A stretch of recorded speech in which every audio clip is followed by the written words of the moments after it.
Welcome to the deep dive. Today we're embarking on a really fascinating journey, I think. It's all about unlocking the English language. Yeah, we're kind of taking a trip, aren't we?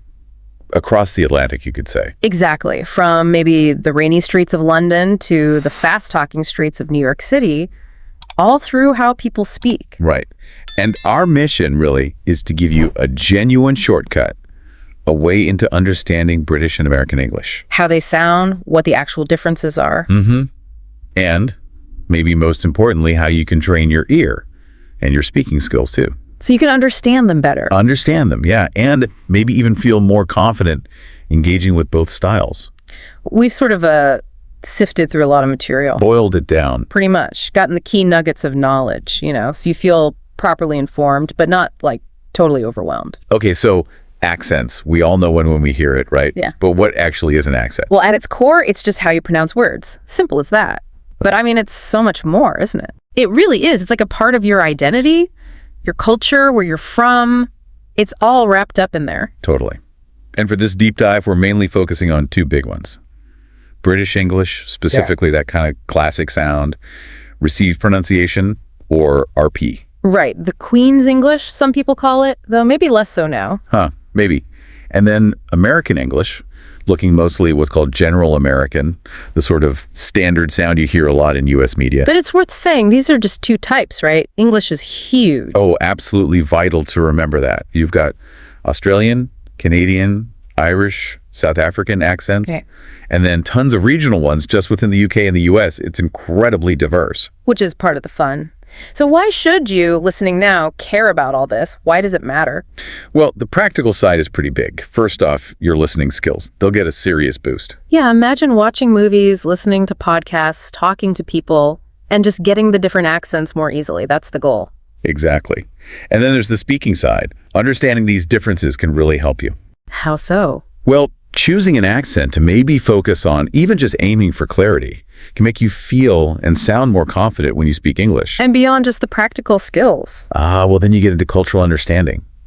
Accents tell you so much about someone's background, maybe their attitude, even their sense of humor sometimes. It's like a hidden layer of meaning in speech. It really is. Okay, let's try a quick example to make it really clear. Listen to this. Same idea, two voices. Okay, first up, British style. Simulated British accent. I can't believe it's already 6:30. I better put the kettle on. Right. Now, American style. Simulated American accent. I can't believe it's already 6:30. I should start making coffee. See? Same basic message, but instantly. Different sound, different feel, different vibe. That's exactly what we're digging into, that immediate difference. Oh, okay, so where do we start? Pronunciation seems key. Definitely. Let's unpack that first. Yeah. The vowels. Vowels are often where the most noticeable differences lie. Right, like words like bath, path, laugh. Perfect example. In a lot of British English, especially that RP sound, you get a longer, more open sound, like the A in father. So bath, path, laugh. Okay, but in American English? It's usually a shorter, flatter A, more like the A in cat. So bath, path, laugh. Much quicker. It's quite a big difference when you point it out. It is. Yeah. And it's not just those words. Think about hot, not dog. Okay. British English often uses a short, quite rounded O sound, sort of like a quick sound. Right, and American. Often uses that longer sound again, actually. Yeah. So hot becomes more like hot. Interesting. The same sound as their bath. Sometimes, yeah.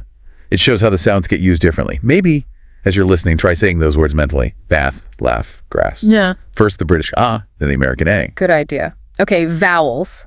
What else is big in pronunciation? The R sound. That feel like a major one. Oh, huge. The R is a classic giveaway. In a lot of British English, the R often just disappears. It goes silent. Especially at the end of words or before another consonant sound. Exactly. So car becomes ka.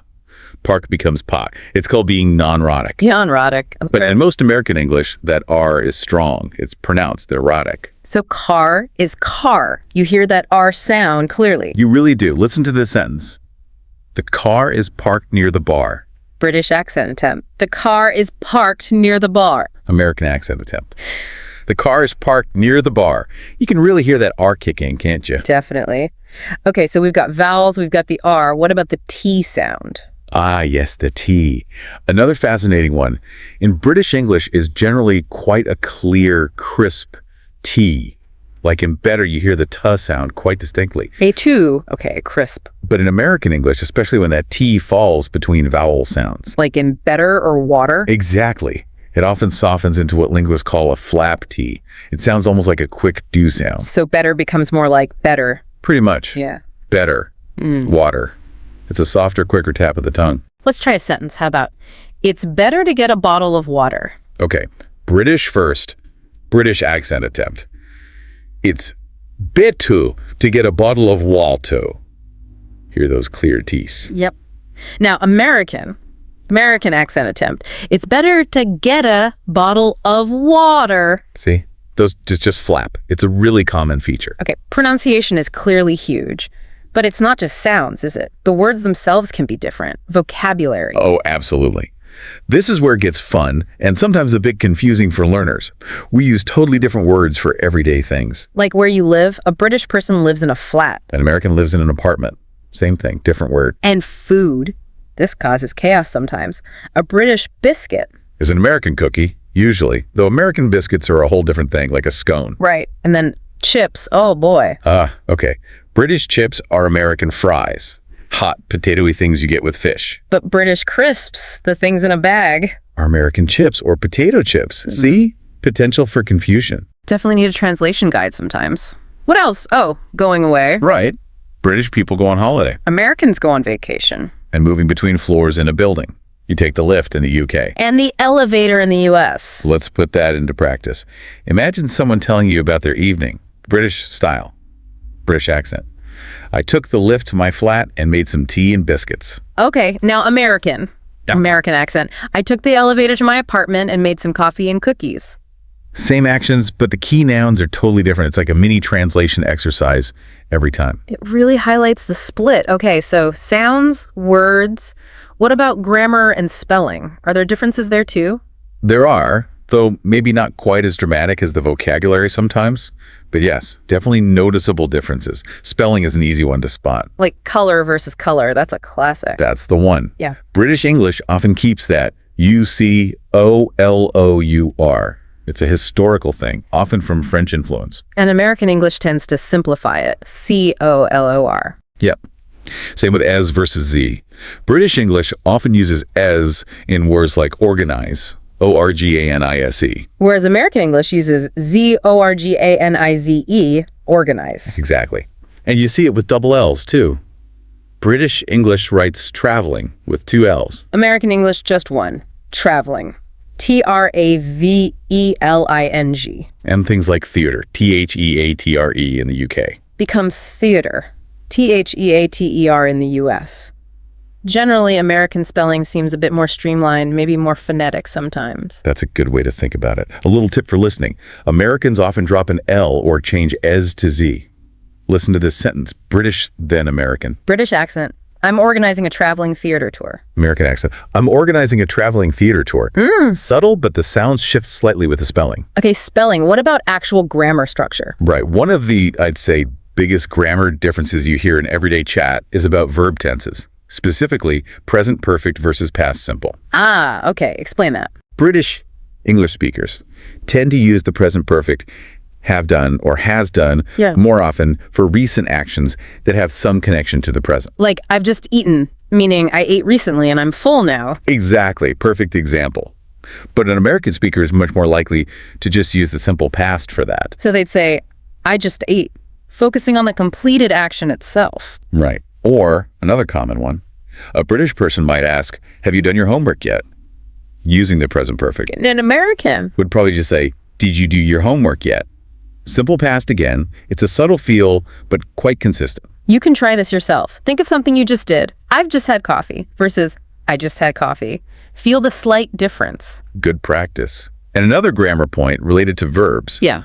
Got versus gotten. Oh, yeah. Gotten. That sounds very American to British ears, doesn't it? It really does. Yeah. Gotten, as the past participle of get, is very rare in modern British English. A Brit would say, he's got much better at tennis. Right. Using got. But an American would naturally say, he's gotten much better at tennis. Using gotten to show the process of improvement. So it's like, British accent. I've got a new car. He's got better. versus American accent, I've gotten a new car, he's gotten better. Yep. It's a really clear marker between the two. Okay, so these differences are fascinating. How can people listening really get a feel for them in action? Well, listening practice is key. We found some great resources that use a kind of bilingual listening approach. You hear short dialogues, often slow first, then at natural speed. In both accents? Exactly, both British and American versions. It really helps tune your ear. Okay, give us an example, like at the supermarket. Perfect. So, British English first. British accent, excuse me. Where's the cue for the till? It's just over there by the crisps and tinned tomatoes. Brilliant, thanks. Oh, do you have aubergines? Q, till, crisps, tinned tomatoes, aubergines. Very British words. Now the American version, American accent. Excuse me, where's the line for the checkout? Right over there, next to the chips and canned tomatoes. Awesome, thanks. Oh, you have eggplants. Line, checkout, chips, canned tomatoes, eggplants. Same situation, totally different key vocabulary. It really brings it to life. What about another one? Making plans. Good one. Okay, British first. British accent. Are you free this weekend? Fancy going to the cinema? Sounds lovely. What's on? That new romantic comedy at the Odeon. Cinema. What's on? Odeon. Got it. American. American accent. Are you free this weekend? Want to go to the movies? Sounds great. What's playing? That new rom-com at AMC. Movies. What's playing? AMC. Again, different choices for the same ideas. And these kinds of dialogues exist for loads of situations. Ordering food, asking directions, work talk. School, hobbies, travel, weather, health, money, meeting people. Tons of everyday scenarios. Each one is like a little window into the accent and vocabulary. Great for tuning the ear. But what about actually speaking? How can you train your mouth to make these different sounds? Active practice. That's crucial. There are a few techniques. Simple word drills are a good start. Like focusing on those key pronunciation differences we talked about. Exactly. Take words like car, park, water, better thought, fast, last, after, can't, dance. Words that sound quite different in each accent. Right. And the idea is to say each one clearly, first in a British style, then American. Repeat them. Feel the difference in your mouth, tongue position, lip shape. Building muscle memory. Precisely.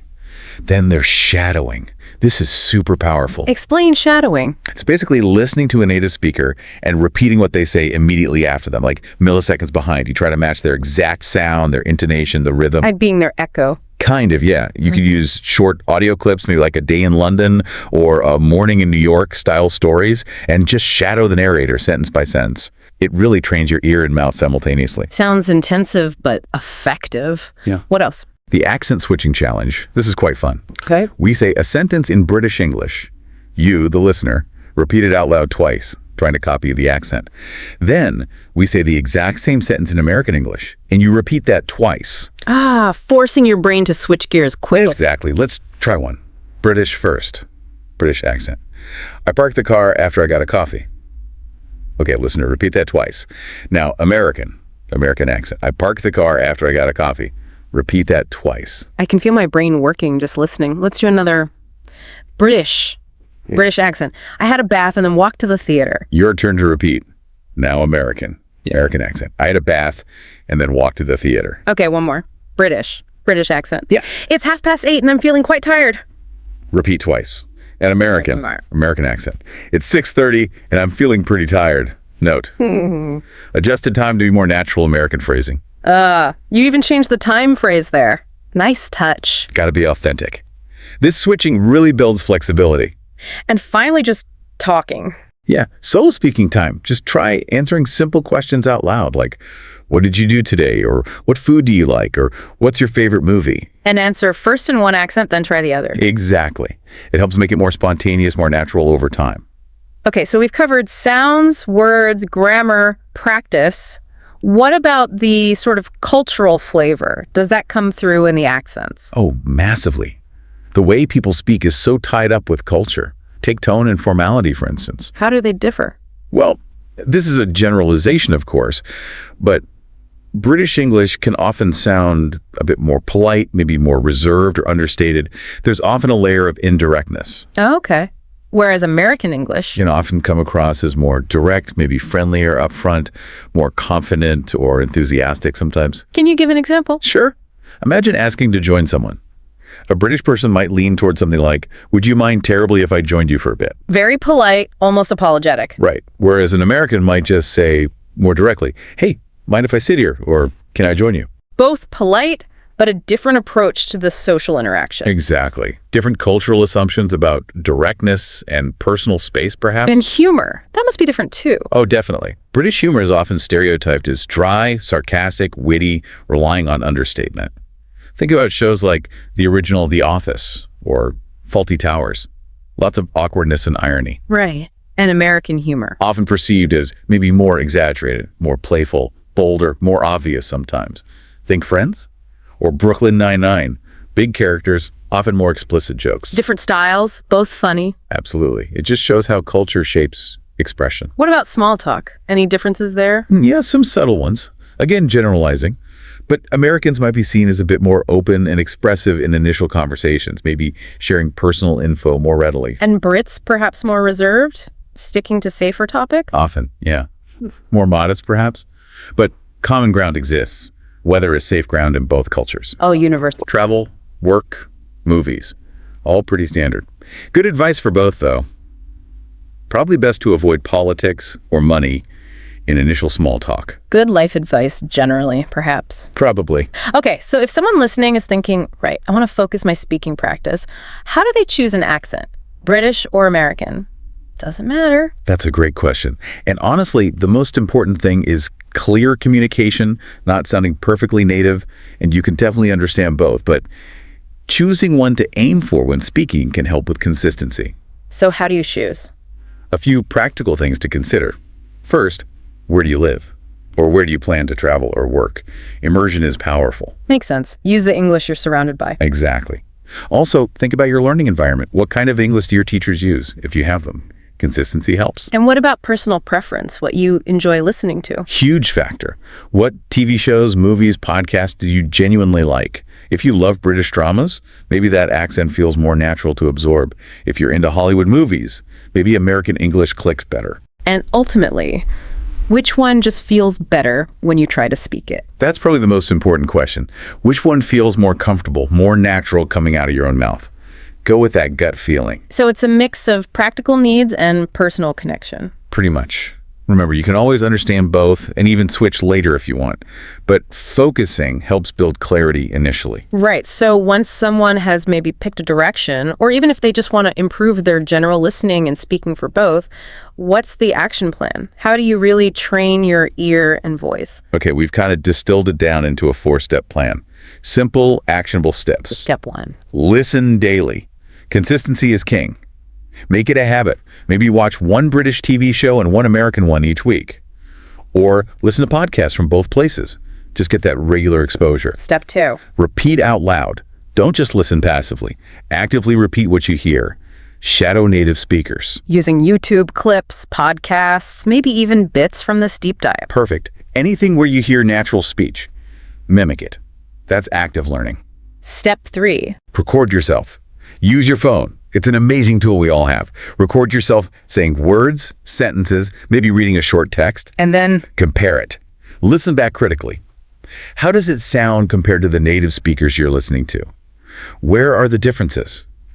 This self-correction is so valuable. okay, listen, repeat, record. Step 4. Use language tools. There are some fantastic apps and websites out there now specifically for accent training.